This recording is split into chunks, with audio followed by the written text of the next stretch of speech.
नमो नमः।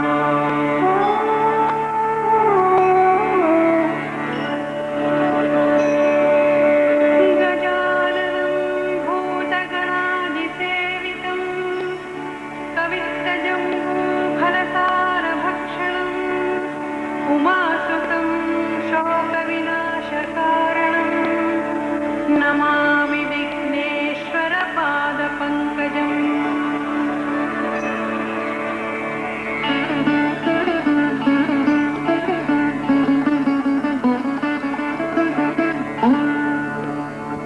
या कुन्देन्दुतुषारहारधवला या शुभ्रवस्त्रावृता या वीणावरदण्डमण्डितकरा या श्वेतपद्मासना या ब्रह्माच्युतशङ्करप्रभृतिभिः देवैः सदा वन्दिता सा मां पातु सरस्वती भगवती निःशेषजाड्यापहा।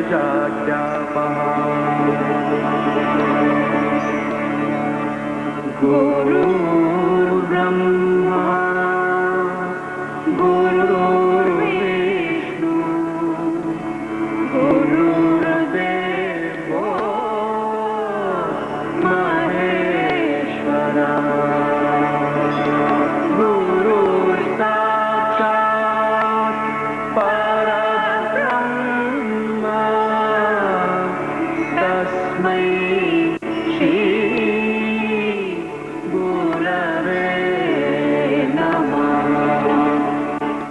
आज ये जो संसार में लोग दुखी हो रहे हैं उनके दुख के निवारण की युक्ति ही करनी चाहिए और इसमें कोई दुख निवारण होता नहीं है।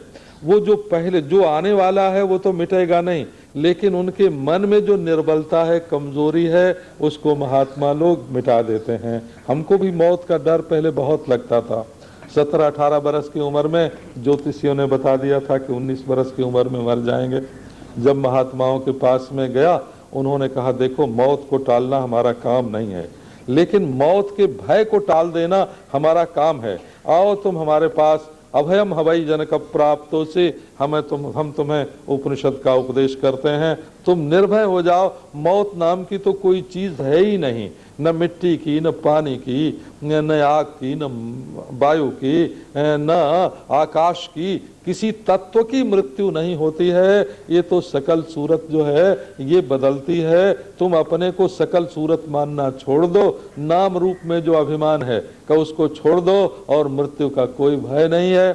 सो राजा परीक्षित ने इमम अमुम च लोकम, इस लोक को और परलोक को उन्होंने विमर्शित हेयतया पुरस्तात, दोनों को उन्होंने त्याज्य समझ लिया था। अब उन्होंने तुरंत क्या किया कि जा करके गंगा किनारे बैठ गए और राज्य जो है सब छोड़ दिया और 7 दिन तक गंगा जी के दक्षिण तट पर और कुशासन बिछा करके अब वहीं बैठेंगे और मरण अनशन करेंगे, कुछ खाएंगे पिएंगे नहीं। अब महाराज जब गंगा ये राज्यपाट तो दे दिया उन्होंने अपने पुत्रों को और स्वयं जा करके शांत होकर के जब बैठ गए, अब महाराज बड़े बड़े ऋषि महर्षि जो थे वो पहले तो राजा के पास कमाते थे, क्योंकि कुछ लेना हो देना हो, कोई स्वार्थ हो तब उनके पास जाएं। साधु को राजा से क्या काम, क्या लेना देना। लेकिन जब राजा सब त्याग करके जाके गंगा किनारे बैठे, तब महाराज विश्व में जितने बड़े बड़े महात्मा थे वो सब कब बोले भाई अब तो ये हमारे जात में मिल गया, बस आ करके उनके आसपास बैठने लगे। राजा ने सबका सत्कार किया और सत्कार करके महात्माओं का सबसे बड़ा आदर यही है कि जो चीज हम नहीं जानते हैं, जो बात नहीं हम जानते हैं, वो उनसे पूछा जाए। उनके ज्ञान का आदर देना, उनके शरीर को आदर देना या उनके खान पान का आदर देना, उनके वस्त्राभूषण का आदर देना, ये तो दूसरी बात है। बात तुम महात्मा के ज्ञान और अनुभव को आदर देते हो कि नहीं, तो उनसे जब हम पूछते हैं, प्रश्न करते हैं, तब उनका आदर होता है। अब राजा परीक्षित ने प्रश्न किया, महाराज कि हम गंगा किनारे आके बैठे हैं, गंगा जी तो भगवान के चरणों की रेणु लेकर के, भगवत पद पंकज पराग लेकर के ये गंगा जी प्रवाहित होते हैं, और शंकर जी ने इनको अपने सिर पर धारण किया है, इनमें तो सब दोषों के निवारण की शक्ति है। मैं आकर इनके पास बैठा हूँ। महात्माओं, अब और कोई चर्चा तो करनी नहीं है, न राज कथा करनी है, न भोग कथा करनी है, न प्रपंच कथा करनी है।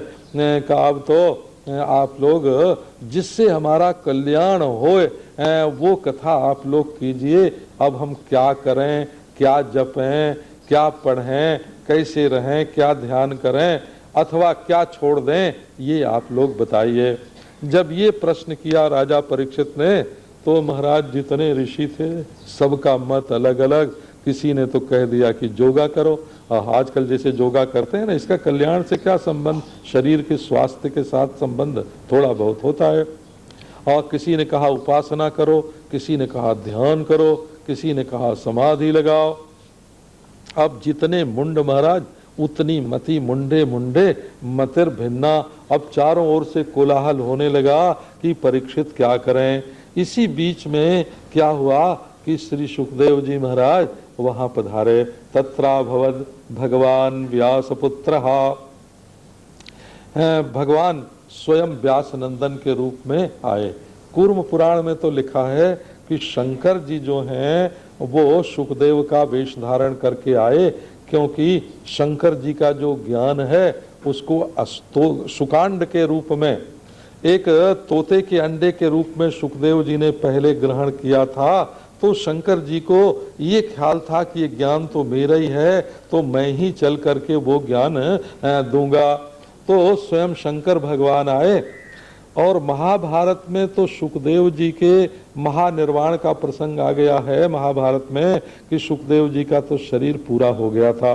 और भागवत तो महाभारत के बाद हुआ। महाभारत ग्रंथ के निर्माण के पश्चात भागवत का प्रवचन हुआ, निर्माण हुआ। तो नारायण वो कैसे, वो सुखदेव जी कैसे आ सकते हैं। इसलिए महात्माओं ने ये वर्णन किया है, और हमारे सनातन धर्मी विद्वानों का ये मत रहा है कि जैसे वेद अनादि होते हैं और नारायण ज्ञान रूप से अपौरुषेय होते हैं और अनंत होते हैं, वैसे ये पुराण आदि जो हैं ये भी अनादि हैं और ज्ञान रूप से ये भी अपौरुषेय ही हैं और अनंत काल तक रहते हैं। परंतु इनके शब्दों की जो आनुपूर्वी है वो नित्य नहीं होती है। वेदों के शब्दों की आनुपूर्वी भी नित्य होती है। और ये पुराण जो हैं इसमें प्रलय के समय ये जब लीन हो जाते हैं तब फिर समय समय पर व्यास जी जुग जुग में प्रकट होते हैं और वे पुराणों का निर्माण करते हैं। तो पुराणों का तो निर्माण होता है, बल्कि पौराणिकों को तो ऐसा अभिमान है कि पुराणम सर्वशास्त्राणाम प्रथमम ब्रह्मणा स्मृतम अनंतरंच वक्तृभ्यो वेदास्तस्य विनिर्गता। जो स्मृति के रूप में हृदय में आता है वो पहले, और जो वाणी से बोला जाता है वो बाद में। तो पुराण जो है वो तो स्मृति रूप होने से ब्रह्मा जी के हृदय में पहले आया, और वेद जो हैं वो शब्द रूप होने से ब्रह्मा के मुख में बाद में आए। तो पुराणों की बड़ी बड़ी महिमा पौराणिक लोग बोलते हैं। सो महाराज यहाँ व्यास जी जब श्रीमद् भागवत प्रकट करने के लिए स्मरता अष्टादश पुराणा नाम स्मरता सत्यवती सुतः, जब भागवत लिखने के लिए बैठे उन्होंने तो सोचा कि किस सुखदेव का चरित्र हम लिखें, किस परीक्षित का चरित्र लिखें। अब महाराज कोटि कोटि कल्पों में और कोटि कोटि मनवंतरों में और कोटि कोटि युगों में जो अनेक सुख हुए थे और अनेक परीक्षित हुए थे, वो सब व्यास के एकाग्र मन में उपस्थित हुए, सभी तैयार कि हमारा चरित्र मुख्य रूप से लिया जाए। अब व्यास जी ने कहा भाई सबका चरित्र तो कैसे लिया जाएगा, सबका अलग अलग है। कोई परीक्षित जो हैं वो मरने की बात उनके महल बना के गंगा जी में छिप जाते हैं, और कोई परीक्षित जो है वो मरने के बाद दूसरी गति को प्राप्त होते हैं। सो सब परीक्षितों का चरित्र तो एक साथ आ नहीं सकता। फिर सब परीक्षितों के चरित्र में जो बढ़िया बढ़िया बात थी उसको व्यास जी ने छांट के एक नया परीक्षित तैयार कर दिया।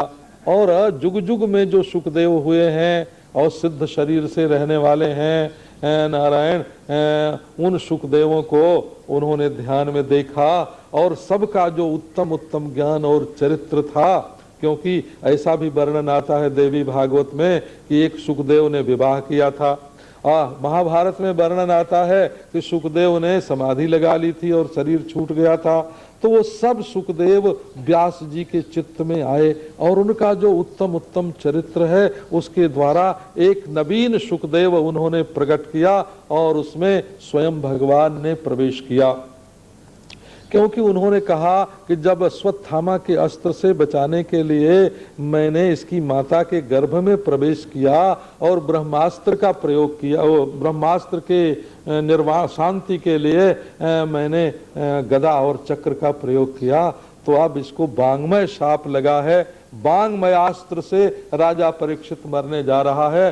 तो जिस ढंग का शस्त्र होवे, जिस ढंग का अस्त्र होवे, उसी ढंग का अस्त्र उसके ऊपर प्रयोग करना चाहिए। जब शब्दों के बाण से परीक्षित मरने जा रहा है तो शब्दों के बाण की निवृत्ति भी शब्दों के बाण से ही करनी चाहिए। इसलिए श्रीमद् भागवत के रूप में बांगमयी मूर्ति धारण करके भगवान प्रकट हुए। अब तो महाराज जब सुखदेव जी आए तो सब ऋषि महर्षि उठ के खड़े हो गए। वहां उनके पिता व्यास जी भी थे, उनके दादा पराशर जी भी थे, वहां वशिष्ठ जी भी थे नारायण, और बड़े बड़े सनकादि जो सिद्ध हैं, वशिष्ठादि जो बड़े ऋषि हैं, ऋषियों के जितने भी भेद हैं महाराज, श्रुतर्षि, कांडर्षि, परमर्षि, ब्रह्मर्षि, देवर्षि, नारायण, रत्नर्षि, कभी सब के सब ऋषि वहां मौजूद थे। पर जब सुखदेव जी आए महाराज तो सब के सब उठ के खड़े हो गए। क्यों उठ के खड़े हुए? कि महात्माओं में उम्र का आदर नहीं होता है या उनके छत्र चमर का आदर नहीं होता है। महात्माओं में तो जो जितना त्यागी हो और जितना अनुभवी हो, महात्माओं में आदर होता है अनुभव का और त्याग का। और जो बाहर से ठूसी हुई चीजें हैं, विद्या है, बुद्धि है, छत्र है, चमर है, सिंहासन है, हजारों नारायण अनजान लोग उनके पीछे चलने वाले हैं, इन बातों का आदर नहीं होता, अनुभव और त्याग का आदर होता है। सब के सब ऋषि महर्षि खड़े हो गए और उनके साथ तो महाराज ऐसे ऐसे सुखदेव जी की स्त्रियां तो उनका रूप देख करके उनके पीछे पीछे चलें, बालक उनको पागल समझ समझ के ताली बजावें। कोई उनको पहचानता नहीं था कि ये सुखदेव जी हैं, लेकिन वहां आने पर तो महाराज सब महात्मा लोग उनको पहचान गए। जैसा श्री कृष्ण का रंग रूप है वैसा ही नारायण सुखदेव जी का भी रंग रूप है। हमेशा 16 वर्ष की सी उनकी उम्र और सांवरा वर्ण। भागवत में 30 गुण बताए गए हैं श्री कृष्ण में और 38 गुण गिन करके बताए गए हैं सुखदेव जी में।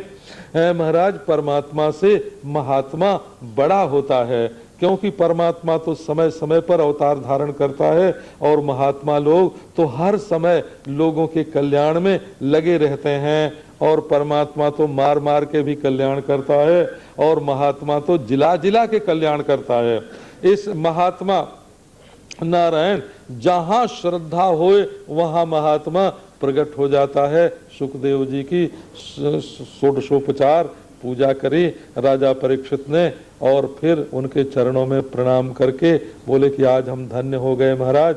यद्यपि ब्राह्मण का शाप हम लोगों को प्राप्त है तो हम कोई बहुत अच्छे तो नहीं माने जाएंगे, लेकिन आप स्वयं जब हमारे यहाँ पधार गए तो हमारा जो शाप ताप है वो सब दूर हो गया।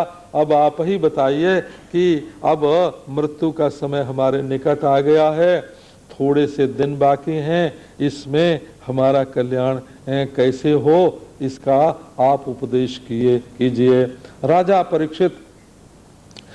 परीक्षित की बात सुन करके सुखदेव जी महाराज बड़े प्रश्नकृतो लोक हितम नृपा, राजा तुमने बहुत बढ़िया प्रश्न किया। क्योंकि इसमें तुम्हारा हित जो होना है सो तो हो गई, तुम्हारा हित तो उसी दिन हो गया जिस दिन भगवान ने तुमको अपना लिया। लेकिन अब तो जो तुम प्रश्न कर रहे हो इससे सारी दुनिया का कल्याण होगा, सारे मंगल के लिए ये तुम्हारा प्रश्न है। क्योंकि भगवत संबंधी जो प्रश्न है, किसी राजा रईस के संबंध में प्रश्न होए, धन दौलत के संबंध में प्रश्न होए, शत्रु मित्र के संबंध में प्रश्न होए, तो वो संसार में ही हमारे मन को ले जाता है। और भगवत संबंधी जो प्रश्न है वो तो प्रश्न ही हमारे मन को उठाकर भगवान के पास पहुंचा देता है। सो राजा तुमने बड़ा प्रश्न किया, बड़ा उत्तम प्रश्न किया। देखो ये समय जो है वो इतने वेग से बीत रहा है कि किसी को पता नहीं चलता। ये समय की गति, काल के जो पांव हैं वो इतने सूक्ष्म रूप से धीमे धीमे धीमे बीतते हैं कि किसी की कान उनकी आवाज नहीं सुन सकती। जब तक सुनने की कोशिश करें तब तक वो काल तो बीत गया, वो काल बीत गया। सो ये समय तो बड़े वेग से बीत रहा है। क्षण क्षण में ये जो हमारी आयु है वो क्षीण हो रही है। यदि 100 वर्ष की आयु माने तो 50 वर्ष तो रात के समय में बीत जाता है, और फिर कुछ बचपन में बीतता है, कुछ जवानी के पागलपन में बीतता है, और कुछ विषय भोग में बीतता है, नारायण कुछ दुनिया की बातों में बीत जाता है। पता ही नहीं लगता कि ये समय कैसे बीत गया। वो समय धन्य है जब हम अपने को, जिस सर का है ये बाल, उसी सर में जोड़ दें। नारायण जिस परमात्मा का अंश है ये जीवात्मा अथवा स्वरूप है ये जीवात्मा, उसी में इसको जोड़ देना ये सर्वोत्तम गति है। यह चेद अवेदित अथ सत्यमस्ति न चेदिहा वेदीन महति विनष्टि। यदि इसी जीवन में हमने सत्य को, परमात्मा को पा लिया तब तो हमारा जीवन सच्चा है, और यदि परमात्मा को नहीं पाया इस जीवन में तो ये हमने अपने जीवन का विनाश कर दिया। और परमात्मा इतना सुगम है महाराज कि तदपश्यत तदभवत तदासीत। वेद भगवान कहते हैं परमात्मा को देखा और वही हो गया, परमात्मा ही हो गया, क्योंकि पहले से परमात्मा ही था। तो इसके लिए तो ज्ञान मात्र की ही आवश्यकता होती है। देखो एक पहले खट्वांग नाम के राजा हुए हैं, नारायण रामचंद्र के पूर्वजों में। वो गए थे देवताओं की सहायता करने के लिए स्वर्ग में। जब वहां से विजयी होकर के लौटने लगे तो देवताओं ने कहा राजा कुछ वर मांग ले। अब राजा ने कहा महाराज आप वर तो देंगे, हम जानते हैं, बड़ा सारा राज्य दे देंगे, भोग दे देंगे, आप लोगों के अधिकार में जो है, अपनी उम्र तक, एक मनवंतर तक के लिए आप लोग कुछ भी दे सकते हैं, परंतु पहले ये बताइए हमको कि हमारी आयु कितनी बची है, हमारी अब उम्र कितनी है, कितनी देर तक हम जिंदा रहेंगे। अब तो देवताओं ने कहा कि 2 घड़ी तुम्हारी आयु बची हुई है। तो महाराज तब हम भोग लेके क्या करेंगे? किंवा रथेन किमु बाजिभिस्ते किंवा दारैर। ब्राह्मण जो मनुष्यसी लेकर के स्त्रियां क्या करोगे, हाथी घोड़े किस काम आवेंगे? क्योंकि अब तो 2 घड़ी की आयु है। सो हमें पहले झट से आप धरती पर पहुंचा दीजिए भारतवर्ष में, क्योंकि नारायण सबसे अधिक संपूर्ण विश्व में यदि भजन पूजन करने योग्य कोई स्थान है तो भारतवर्ष है। क्योंकि और जो भूमि है वो भोग भूमि है, वो चरित्र की प्रधानता से नहीं है। कहीं भी चरित्र की रक्षा नहीं की जा सकती। वहाँ परस्त्री के साथ रहना तो नारायण स्वाभाविक मानते हैं, शराब पीना स्वाभाविक मानते हैं, जुआ खेलना स्वाभाविक मानते हैं। वहाँ तो अनाचार व्यभिचार की कोई गणना ही नहीं है। एक भारतवर्ष ही ऐसा है जो धर्म और चरित्र की प्रधानता से ये पवित्र भूमि है। तो श्री वल्लभाचार्य जी महाराज ने कहा कि भारतवर्ष की भूमि में जो दोष था उसको भगवान ने बहा दिया और वो खार समुद्र में चला गया, इसीलिए समुद्र खारा हो गया और भारत भूमि सबसे पवित्र। तो राजा खट्वांग भारत में आए और 2.5 घड़ी में उन्होंने भगवान का ऐसा स्मरण भजन किया, 2 घड़ी में ऐसा स्मरण और भजन किया कि सारी आसक्ति उनकी मिट गई और परमात्मा को प्राप्त हो गए। सुखदेव जी महाराज ने बताया कि राजा परीक्षित, अभी तो तुम्हारी 7 दिन आयु बची हुई है और 7 दिन में वो सब कुछ तुम कर लो का जो मरने के पहले मनुष्य को कर लेना चाहिए। और ऐसा करके उन्होंने बताया कि देखो, सब वेदों का और शास्त्रों का सार ये है कि मनुष्य के जीवन में भगवान की स्मृति होए, भगवान की याद बनी रहे हो। यदि स्मृति नहीं होगी तो मृति होगी। बस ये स्मृति जो है, ये स्मृति शब्द की उत्पत्ति तो यह हुई है कि जो पहले छूट गया है, पर गृहीत जो पहले हो चुका है उसका ग्रहण स्मृति में होता है। गृहीत ग्राही का स्मृति, अथवा जो पहले का अनुभव है उसका जो अपरिसमोष है नारायण, उसी को स्मृति कहते हैं। तो अब स्मरण करो भगवान का, सबसे बड़ी चीज ये है। ये कहकर सुखदेव जी महाराज ने राजा परीक्षित को बताया कि मरने से बिल्कुल डरना नहीं चाहिए और निर्भय हो करके परमात्मा का स्मरण करना चाहिए, क्योंकि आत्मा की मृत्यु अनुभव के क्षेत्र में नहीं है, केवल कल्पना के क्षेत्र में है। हो किसी को ये कभी अनुभव हो ही नहीं सकता कि मैं मर गया, नहीं कश्चित प्रतीयात नाहमस्मिति।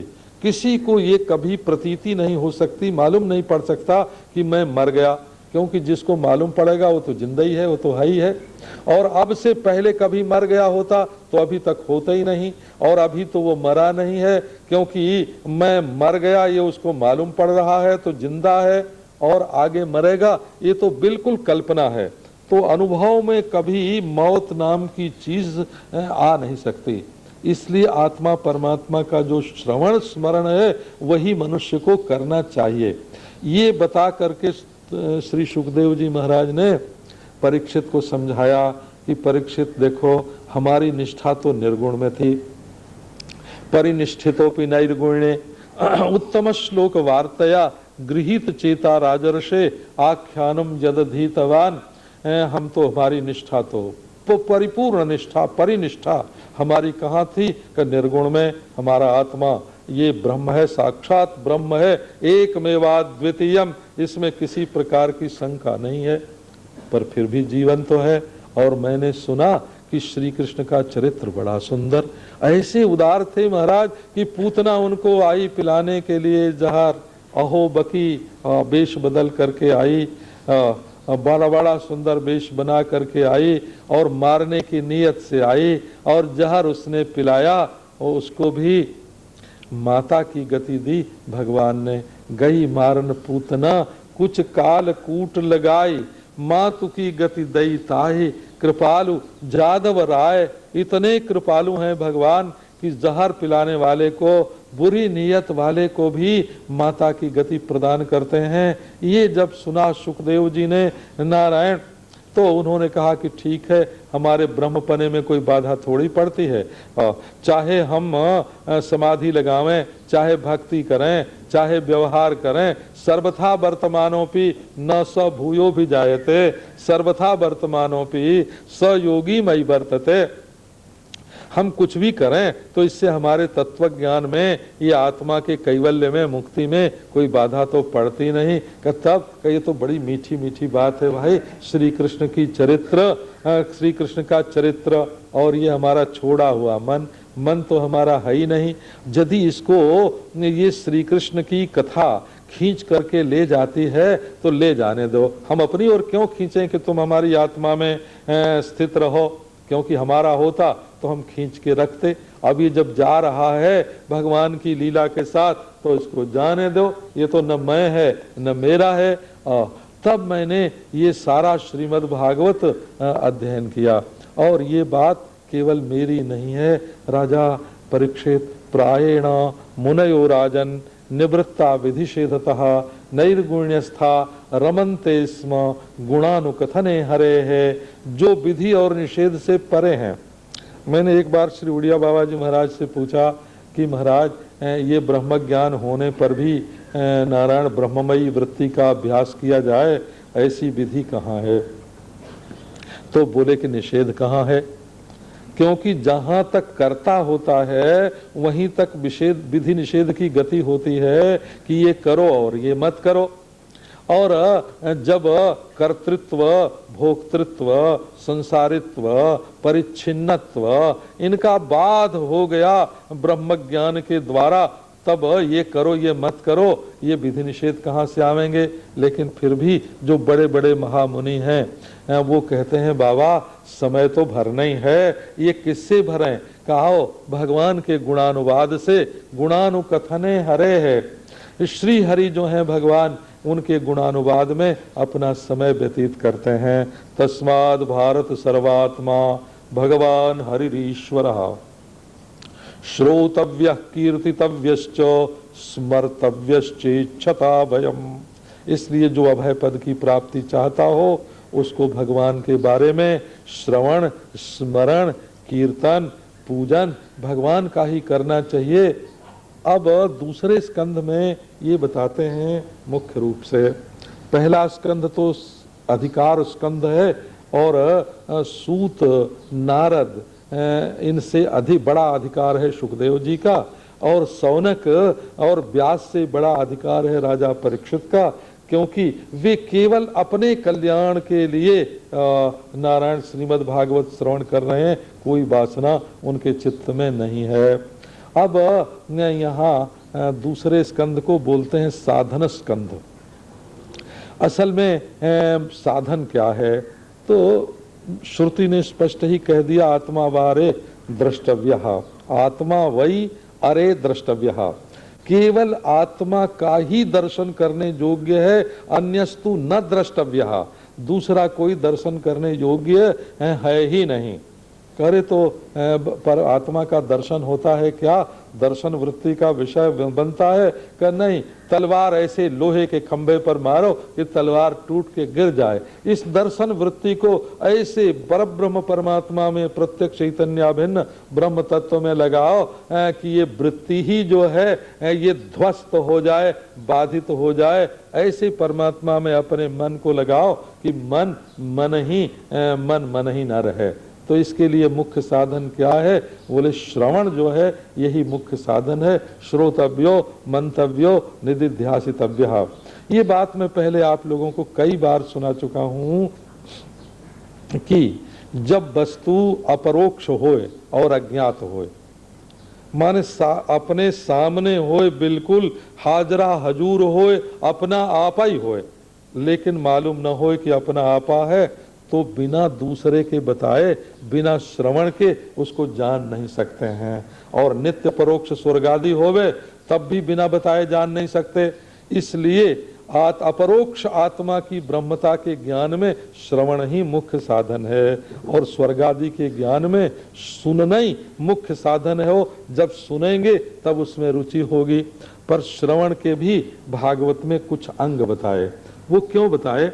कि असल में निर्गुण का श्रवण होए तब तो निर्विशेष निर्गुण आत्मा का साक्षात्कार श्रवण मात्र से ही हो जाता है, और संशय विपर्जय होए तो मन निधिध्यासन से दूर होता है। विवरणकार का मत है कि केवल श्रवण से ही साक्षात्कार होता है। भामतीकार का मत है कि श्रवण होने के बाद फिर मनन करना चाहिए संशय की निवृत्ति के लिए, और नारायण विपर्जय की निवृत्ति के लिए निधिध्यासन करके, जब विपर्जय का जब निधिध्यासन का परिपाक होता है तो परिपक्व हो करके वो समाधि वो भी नहीं जोगियों की निर्बीज निर्विकल्प समाधि नहीं, विवेक ख्याति हो जाने से अपने आत्मा का स्वरूप जो है वो स्पष्ट हो जाता है, और निधिध्यासन के परिपाक से आत्मा और ब्रह्म की एकता का बोध होने से संपूर्ण अविद्या और अविद्या के कार्य बाधित हो जाते हैं।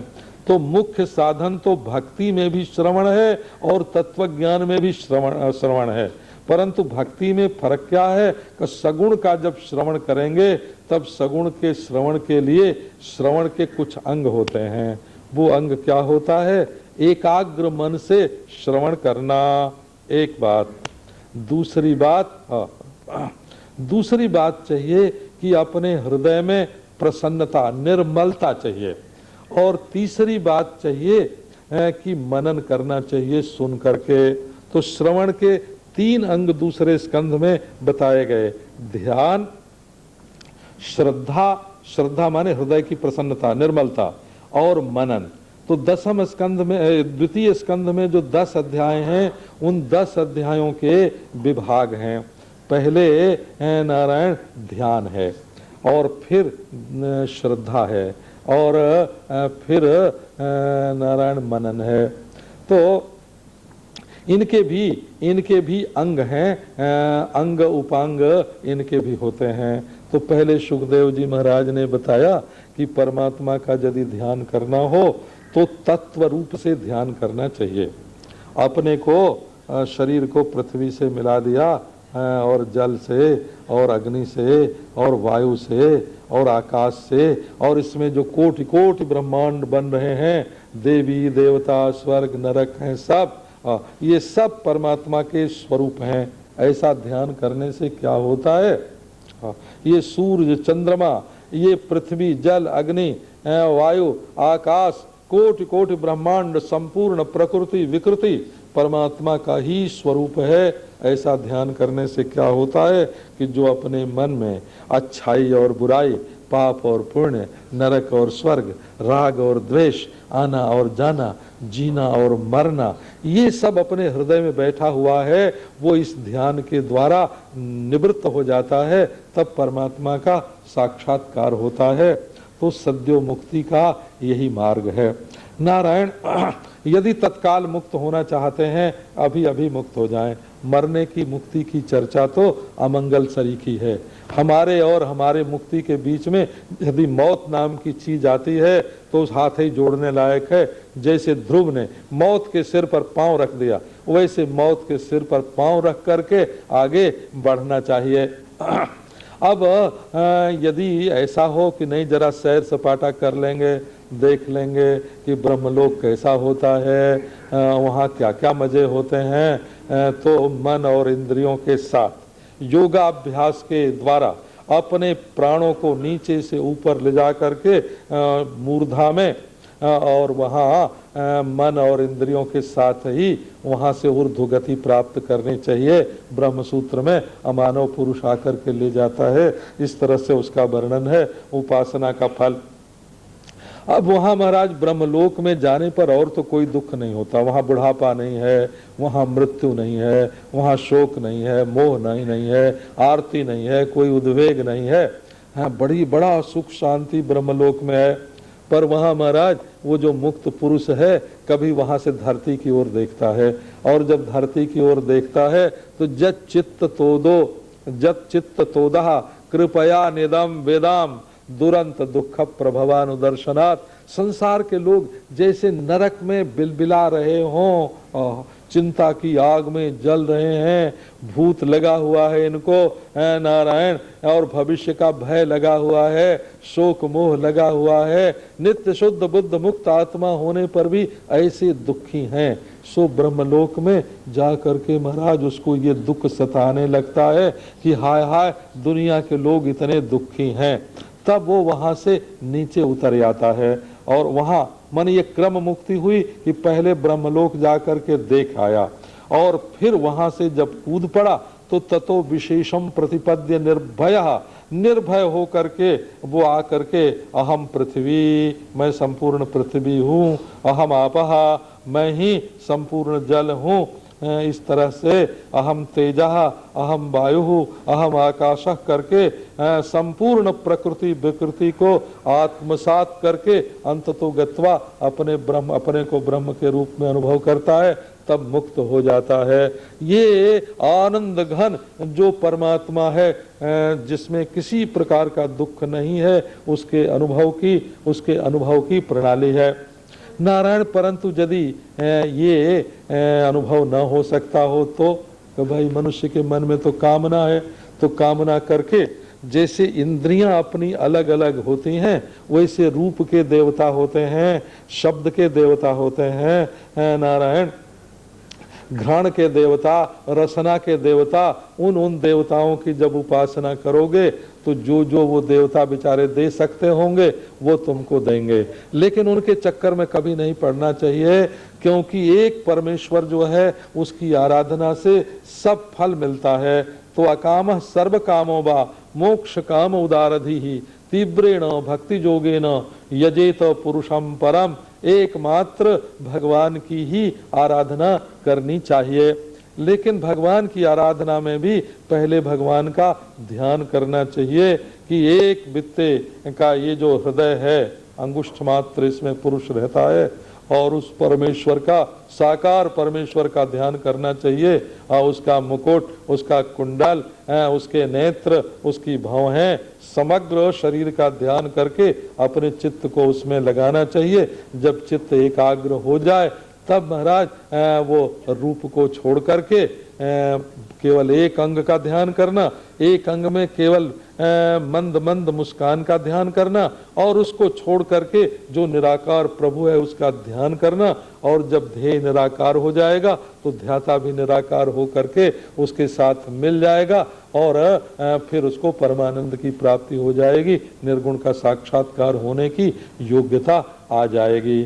तो 2 अध्यायों में पहले चित्त की एकाग्रता से श्रवण करना चाहिए, उसमें क्रम मुक्ति और सद्यो मुक्ति का वर्णन किया। ये श्रवण का पहला अंग है कि जो श्रवण करे उसके चित्त में एकाग्रता और ध्यान रहना चाहिए। इसके बाद 2 अध्यायों में ये वर्णन है कि शौनकादि के हृदय में कैसी श्रद्धा है और राजा परीक्षित के हृदय में कैसी श्रद्धा है।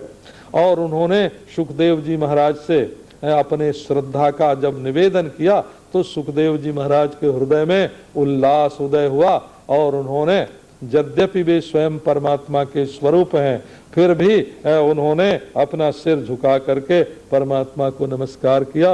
अनेक प्रकार से नीच महाराज परमात्मा का ध्यान करके मंगलमय हो जाते हैं, कीर्तन बंदन आदि से।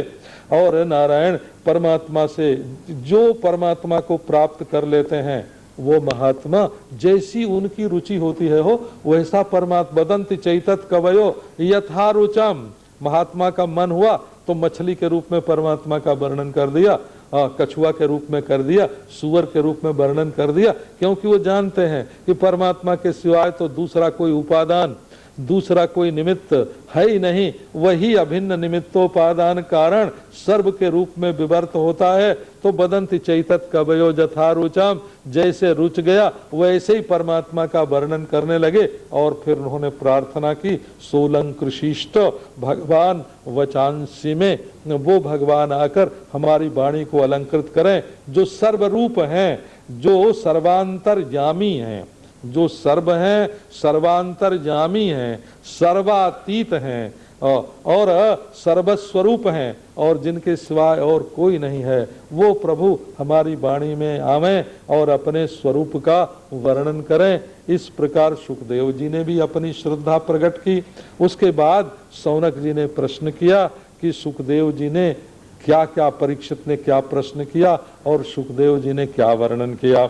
नारायण उन्होंने प्रश्न किया कि भगवान तो कथा के श्रवण से कानों के रास्ते आकर के हृदय में प्रवेश कर जाते हैं और हृदय को शुद्ध कर देते हैं अपने आप। सो ये जो श्रवण है यही इस विश्व सृष्टि में सर्वोत्तम साधन है। तो 2 अध्यायों में शौनक और सूत की श्रद्धा और परीक्षित और सुखदेव की श्रद्धा। श्रद्धा माने हृदय की निर्मलता।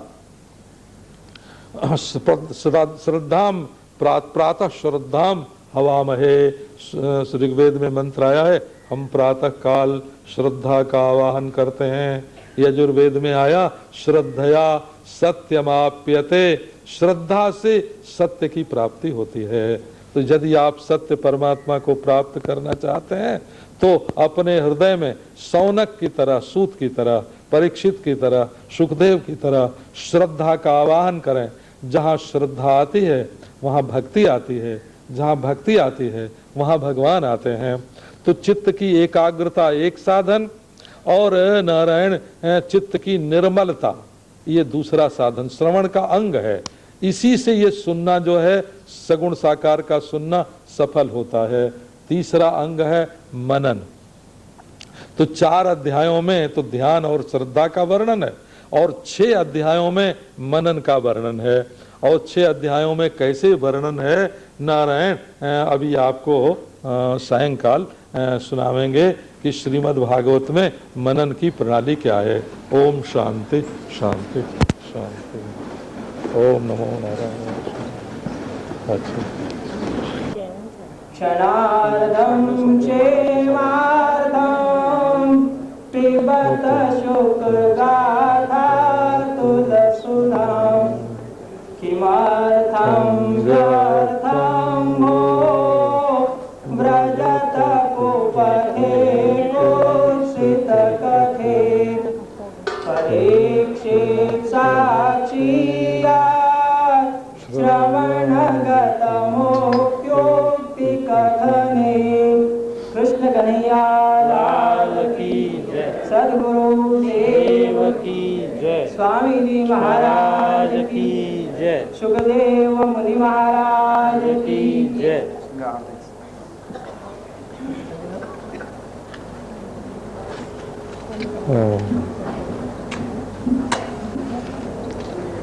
हिरको आवे राजानां में अस्तो दशवीरको सर्वगणगुणवत्सरे आत्मगणि प्रजातानि भजोगणिनो कदान्यमयानि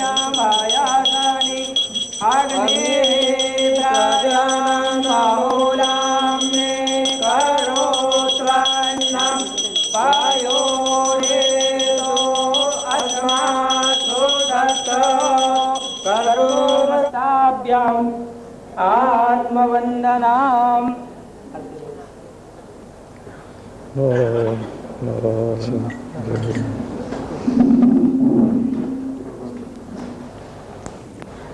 ओम नमः श्री परमहंसास्वादित चरण कमल चिन्मकरंदाय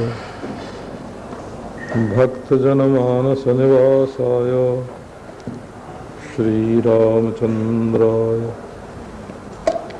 वागीशायस्य वदने लक्ष्मीर्यस्य च वक्षसि यस्यास्ते हृदये संवित् तं नृसिंहमहं भजे। विश्वसर्ग विसर्गादि नवलक्षणलक्षितं श्रीकृष्णाख्यं परं धाम जगद्धाम नमामि तत्।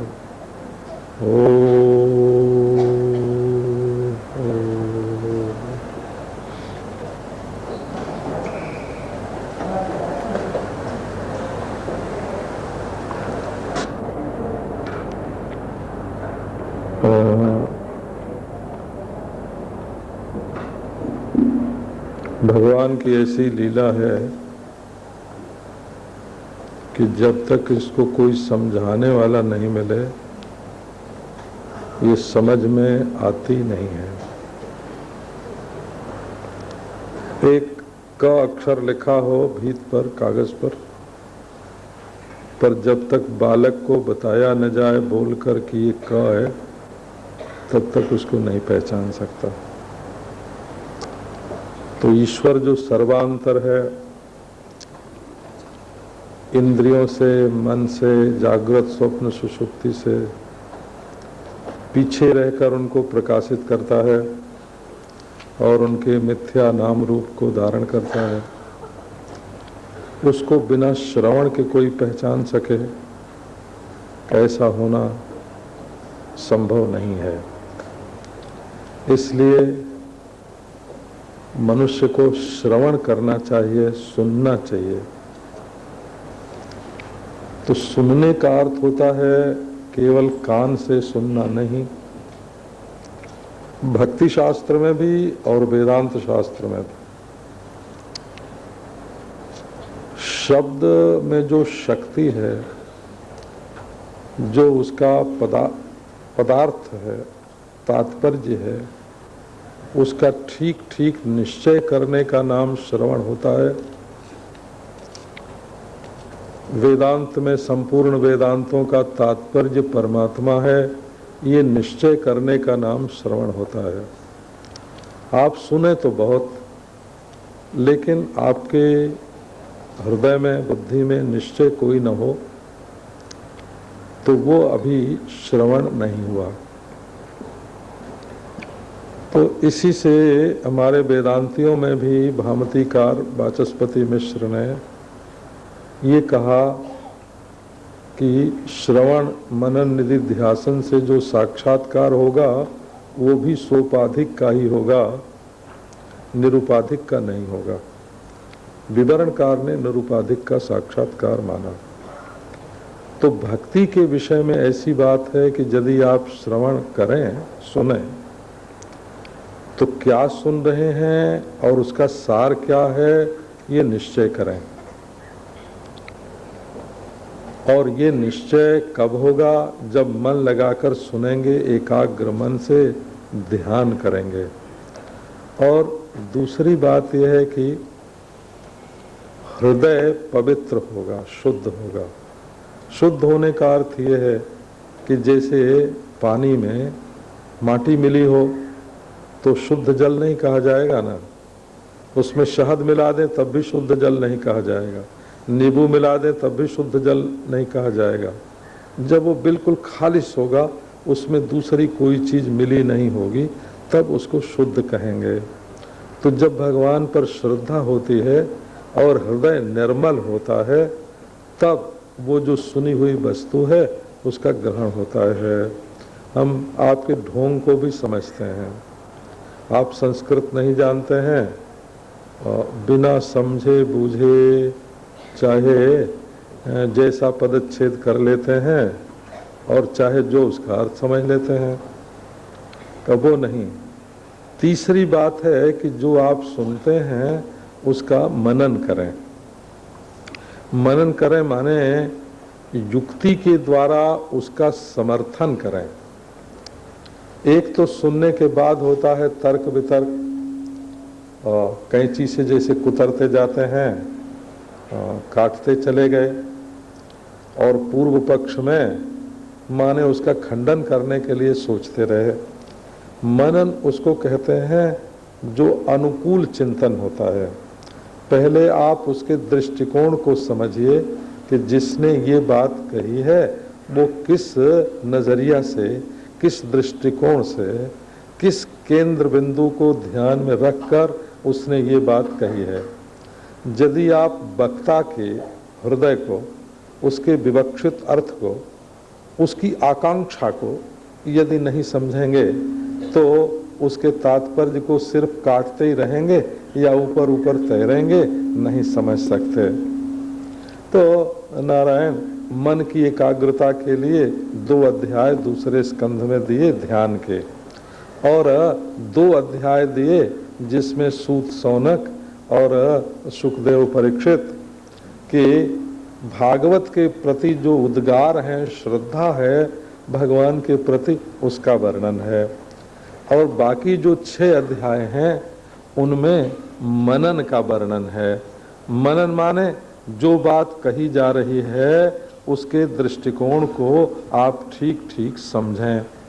तो 3 अध्यायों में उत्पत्ति के द्वारा मनन है और 3 अध्यायों में उपपत्ति के द्वारा मनन है। माने मनन का 2 तरीका है। मनन माने जो बात आप सुन रहे हैं उसके समर्थन के लिए आपके मन में, बुद्धि में युक्तियों का, विचारों का उदय हो। तो ये बात भागवत में इस ढंग से समझाई गई कि एक बार नारद जी ने, जो ब्रह्मा जी के पुत्र हैं और अनुव्रत शिष्य हैं, जैसे एक पुत्र अपने पिता की सेवा करता है, वैसे नारद जी पुत्र होने के कारण पिता ब्रह्मा का सेवन करते हैं, सेवा करते हैं। अंतःकरण के अधिष्ठात्र देवता ब्रह्मा जी हैं और उसमें जो केवल मन अंश है उसके आध्यात्मिक रूप हैं नारद जी महाराज। अब वे ब्रह्मा जी की सेवा करते हैं। दूसरे अब बुद्धि के अधिष्ठाता हैं ब्रह्मा, इसलिए वो ज्ञान देते हैं, तो गुरु परंपरा में भी ब्रह्मा जी आते हैं। बिना गुरु परंपरा के कोई ज्ञान प्राप्त होता नहीं, चाहे कोई लाख सिर पीट ले। बिना गुरु बिनु होए कि ज्ञान, तो बिना गुरु के ज्ञान तो हो नहीं सकता। तो नारद जी ने बहुत दिनों तक ब्रह्मा जी की सेवा की, पिता के रूप में भी और गुरु के रूप में भी। सो एक जब ब्रह्मा जी प्रसन्न थे और देख के कि मूड ब्रह्मा जी का कैसा है, नारद जी ने एक प्रश्न उनसे किया कि पिताजी, हम तो समझते हैं कि आपसे बड़ा और कोई नहीं है, लेकिन आप भी कभी कभी ध्यान करने के लिए बैठ जाते हैं तो मालूम पड़ता है कि आपसे भी परे कोई है जिसका आप ध्यान करते हैं, तो वो कौन सी चीज है? ब्रह्मा जी ने कहा कि बेटा, तुमको मालूम नहीं है कि मुझसे परे कौन है, इसी से तुम ऐसा प्रश्न कर रहे हो। अथवा ये भी हो सकता है कि सम्यक कारुणकस्य, तुम बड़े करुणाशील हो, लोगों को ये बात मालूम पड़े इसके लिए पूछ रहे हो। तो ठीक बात है, मुझसे और सारी विश्व सृष्टि से परे एक तत्व है, एक परमात्मा है। जैसे हजार हजार घड़े बने और उनसे परे माटी रहती है, जैसे हजार हजार लहरें उठें और उनसे परे जल रहता है, जैसे हजार हजार लपटें उठें और उनसे परे अग्नि होता है, जैसे हजार हजार झोंके आवें परंतु वायु उनसे परे होता है, ऐसे ये जो सृष्टि बनती बिगड़ती है सबके परे, मुझसे भी परे और सबसे परे एक परमात्मा नाम का तत्व है। उसको तुम नहीं जानते हो इसलिए पूछ रहे हो। अब नारद जी ने पूछा कि पिताजी, आप उसी तत्व का हमको उपदेश कीजिए, क्योंकि दुनिया में लोग जिससे रुपया मिले, जिससे भोग मिले, जिससे इज्जत मिले, उसी को जानना चाहते हैं। सत्य को, परमात्मा को तो कोई जानना चाहता ही नहीं है। तो भाई परमात्मा को जानेंगे तो हमको क्या मिलेगा? तो बताना पड़ेगा कि जैसे ब्राह्मणों को लड्डू खाने को मिलता है वैसे तुमको भी मिलेगा। तो परमात्मा को जानने से लड्डू खाने को नहीं मिलता है। ये जो हम असत्य में फंसे हुए हैं, बिल्कुल अंधकार में जा रहे हैं, वहां से त्राण मिलता है। असत्य से सत्य में आते हैं, मृत्यु से अमृत में आते हैं, अंधकार से प्रकाश में आते हैं। इसके लिए परमात्मा को जानना चाहिए। तब उन्होंने ये सृष्टि कैसे होती है इसका वर्णन किया। तो उन्होंने एक अध्याय में तो जगत की उत्पत्ति कैसे होती है इसका वर्णन किया। दूसरे अध्याय में जीवों का परस्पर समागम कैसे होता है विराट का वर्णन करके, और इंद्रियों में कैसे देवता लोग प्रवेश करते हैं का उसका वर्णन करते हैं। आप केवल 10 मिनट में, 5 मिनट में यदि उसको सुन के समझना चाहें तो ऐसा तो है नहीं। उसके लिए तो जीवन में थोड़ा सा समय निकाल के उस सत्य को समझना पड़ता है। तो 5वें अध्याय में तो जगत की उत्पत्ति परमात्मा से कैसे होती है, जन्माद्यस्य जतः की शैली से ब्रह्मा जी ने नारद को समझाया। और दूसरे अध्याय में विराट की उत्पत्ति होकर इन शरीरों में इंद्रियां कैसे आती हैं, और पुरुष सूक्त में जैसा वर्णन है कैसे परमात्मा इसमें प्रवेश करता है। और ये सारी की सारी विश्व सृष्टि जो है ये परमात्मा का स्वरूप है। ब्रह्मा जी ने परमात्मा के अवयवों से ही भगवान की आराधना की। उन्हीं से ब्रह्मा जी ने पूज्य और पूजक का भेद बनाया, और उन्हीं से मंत्र तंत्र जितने ऋषि देवता छंद यज्ञ ये सब बनाया। असल में परमात्मा के सिवाय दूसरी कोई वस्तु नहीं है। पुरुष एवेदग्वम सर्वम यद भूतम यच्च भाव्यम, जो कुछ हुआ और जो कुछ होगा वो सब परमात्मा का स्वरूप है। तीसरे अध्याय में 7वें में दूसरे स्कंद के बराह अवतार से लेकर के कृष्णावतार पर्यंत जो भगवान के अवतार हैं उनका वर्णन किया गया। उसके वर्णन का अभिप्राय क्या है का असल में परमात्मा तो एक ही है। सकल सूरत बदलने से जैसे एक सोने का पत्र होए और उसमें मानसिक लकीर खींच दी जाए कि ये सूअर है और ये मछली है और ये कछुआ है, ये सिंह है, ये स्त्री है, ये पुरुष है, तो रहता सब का सब सोना ही है। इसलिए सकल सूरत बदलने से परमात्मा में किसी प्रकार का परिवर्तन नहीं होता है।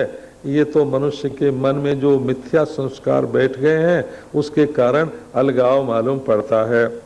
तो 5 और 6 और 7 इसमें क्या क्या बात बताई गई कि विश्व की, जगत की, दृश्य की उत्पत्ति कैसे होती है और नित्य परिच्छिन्न जो जीवात्मा है उनका इसमें समागम कैसे होता है, कैसे प्रवेश करते हैं और परमात्मा जीवों की रक्षा के लिए कैसे अवतार लेते हैं।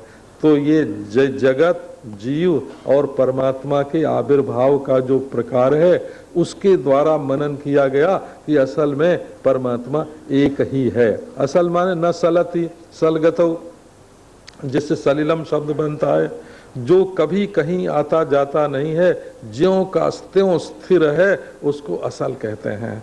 वो असल हलंत शब्द भी है और ये अजंत शब्द भी है, क्योंकि क्यों प्रत्यय होने पर असल हो जाता है और अच प्रत्यय होने पर असला हो जाता है, असलम हो जाता है। नारायण तो असल असल जो चीज है वो समझने की है। उसके बाद 3 अध्यायों में मनन के द्वारा परमात्मा के उपपत्ति के द्वारा, उपपत्ति माने युक्ति, समर्थन के लिए जो युक्ति चाहिए सो बताया।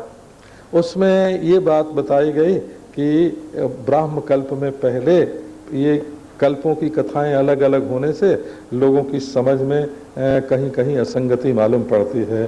कहीं ब्राह्म कल्प की कथा है, कहीं पाद्म कल्प की कथा है, कहीं बराह कल्प की कथा है। तो जो लोग समझ के पढ़ेंगे उनके मन में प्रश्न तो जरूर उठेगा, और प्रश्न उठेगा तो वो कल्प भेद कैसे होता है, संकल्प भेद कैसे होता है, इस बात को ठीक ठीक समझ सकेंगे।